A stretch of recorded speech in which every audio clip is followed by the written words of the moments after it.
Day 16. Overcoming Procrastination. Few habits create more frustration than procrastination. Almost everyone has experienced the strange contradiction of knowing exactly what needs to be done while continuing to postpone doing it. The task remains on the list. The deadline approaches. The importance of the action is fully understood. Yet somehow the work continues to be delayed. For many years, procrastination was commonly viewed as a problem of laziness or poor time management. While these factors can sometimes contribute, they rarely explain the full picture. In reality, procrastination is often far more emotional than practical. Most people do not procrastinate because they do not know what to do. They procrastinate because of how they feel about what they need to do.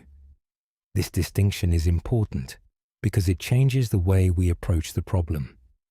Imagine a person who needs to make an important phone call. The task itself may take only a few minutes, yet they postpone it repeatedly. On the surface, it appears irrational. However, if we look more closely, we may discover that the delay has very little to do with the phone call itself. Perhaps they are worried about rejection. Perhaps they fear conflict. Perhaps they are concerned about receiving bad news. The task is not being avoided because it is difficult. It is being avoided because of the emotions associated with it. The same pattern appears in many areas of life. People postpone starting businesses because they fear failure. They delay difficult conversations because they fear discomfort. They avoid pursuing goals because they fear disappointment. They postpone making decisions because they fear making the wrong choice. The task becomes emotionally charged, and avoidance provides temporary relief. That relief is what makes procrastination so deceptive. Every time we delay something uncomfortable, we experience a short-term reduction in stress. For a moment, the pressure disappears. The problem is that the relief never lasts. The task remains unfinished, the deadline continues approaching, and the stress eventually returns, often stronger than before. Over time, procrastination creates a cycle that is difficult to escape. A task generates discomfort. The task is delayed. Temporary relief follows. The task becomes more urgent. Stress increases. The task is delayed again. The cycle repeats. Many people spend years fighting procrastination by focusing on productivity techniques, while overlooking the emotional component driving the behavior.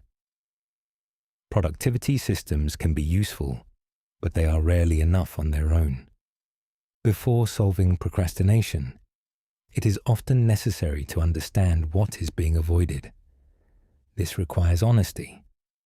When you notice yourself delaying something important, pause and ask a simple question. What am I actually avoiding? The answer may surprise you. Often, the task itself is not the problem. The real issue is the possibility of failure, criticism, uncertainty, embarrassment, or discomfort that the task represents. Once this becomes clear, procrastination begins to look less like laziness and more like a coping mechanism. Unfortunately, coping mechanisms that provide short-term comfort frequently create long-term problems.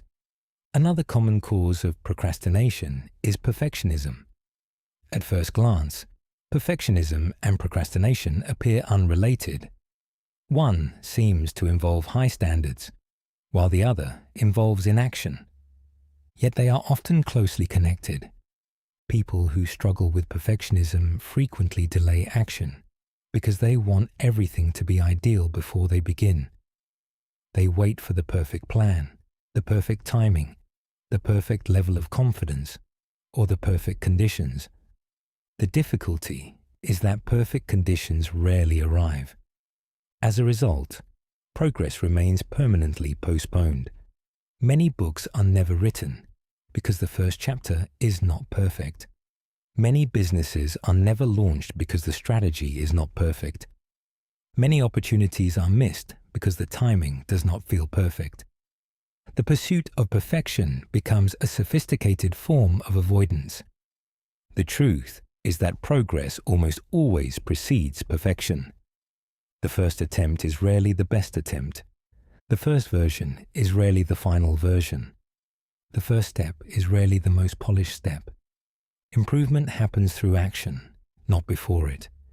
This is one of the most important lessons anyone can learn. Action creates clarity.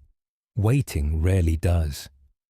Consider how many problems become easier once work actually begins. A project that felt overwhelming often becomes manageable after the first 30 minutes of focused effort. A conversation that seemed intimidating often feels less threatening once it starts. A challenge that appeared enormous becomes smaller when broken into individual steps.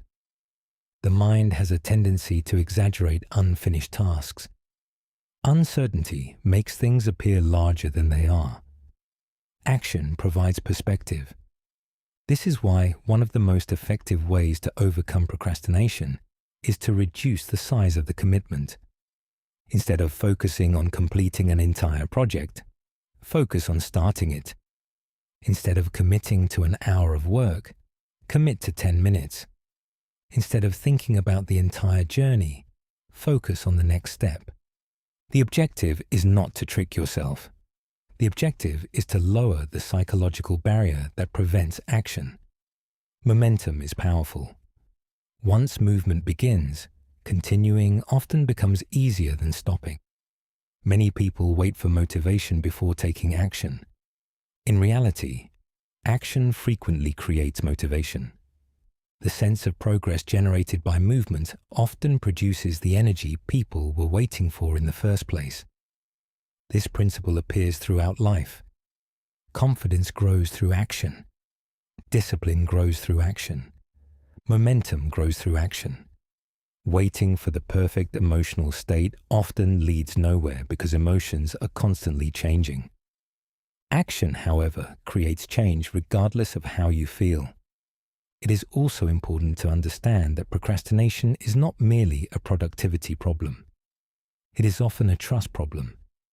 Each time you repeatedly postpone commitments that matter to you, you weaken trust in your own ability to follow through.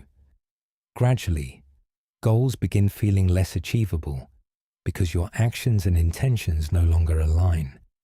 Conversely, each time you take action, despite resistance, you strengthen that trust. You prove to yourself that discomfort does not control your decisions. You prove that fear can coexist with action. You prove that progress is possible. These small victories matter far more than most people realize. Over time, they reshape identity. You stop seeing yourself as someone who constantly delays. You begin seeing yourself as someone who takes action. And once identity starts to change, behavior becomes easier to sustain. As you continue this journey, remember that procrastination is not a character flaw. It is a pattern. Like any pattern, it can be understood. Like any pattern, it can be changed. The solution is not to become perfect. The solution is to begin. Because every meaningful achievement starts the same way, not with certainty, not with confidence, not with perfect conditions, but with a single step taken despite resistance. Reflection questions.